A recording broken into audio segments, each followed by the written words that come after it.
Hi there. I'll be talking about our paper on distant interactions in VR. But before I go over what we have done, let me start by talking a bit about the motivation behind this work. You see, VR has been gaining quite a bit of traction, and in VR, we generally engage in two kinds of activities: moving around and, well, doing things. In other words, locomotion and interaction.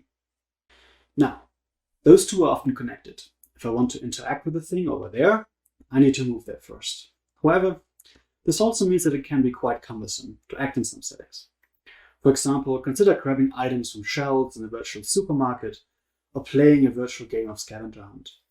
In both of those, I need to move and then act again and again, an expensive way to interact. There are several ways to address the situation. One approach is to tweak what our virtual body can do.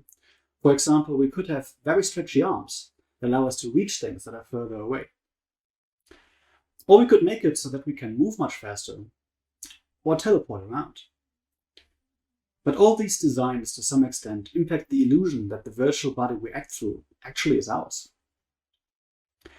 If we don't want to mess with our virtual bodies, another option is to modify the world we're acting in. This could mean shrinking a space so far away things are closer to us, creating portals, or working through worlds in miniature. Our approach, Poros, is similar to the latter two, so let me talk about those in a bit more detail. Portals allow us to bridge arbitrary distances. I can stick my hand into one, and it emerges on the other side. I might then manipulate a faraway mechanism or grab a distant object. Worlds in miniature are three-dimensional mirrors of the world, so I could, for example, have a small version of the room that I'm in, floating in that very room. I can then interact with things in the miniature instead of in the room.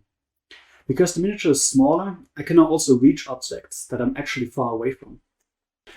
With Poros, we created a system where users can create such mirrors of spaces, which we call proxies, interactively and on demand.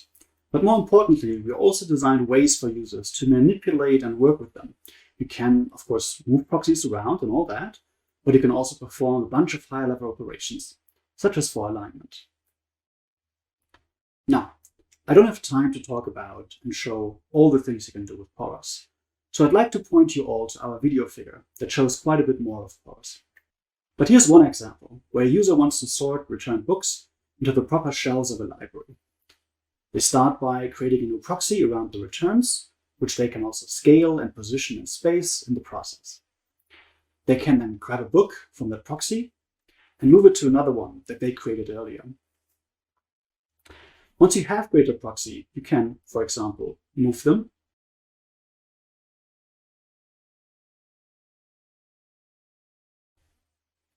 clone them,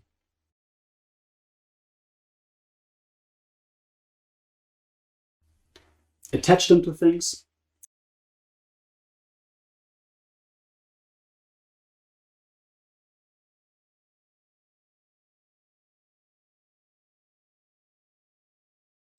or take them along.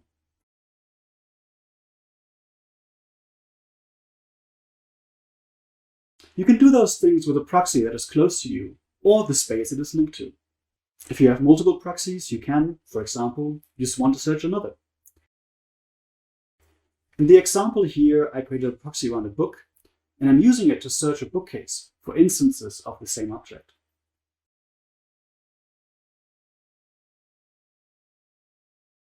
So let me take a step back to generalize a bit.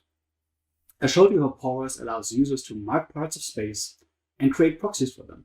Essentially, users can remap space in that way, rearranging it for the task at hand. And once you have made a part of space an object in the world, you, of course, can manipulate it like other objects. But we also went a step further and asked ourselves, what can one do once there are multiple proxies? I showed you filtering, but you can also align them in different ways or merge them together. If you would like to see more, please have a look at our paper and the longer video figure.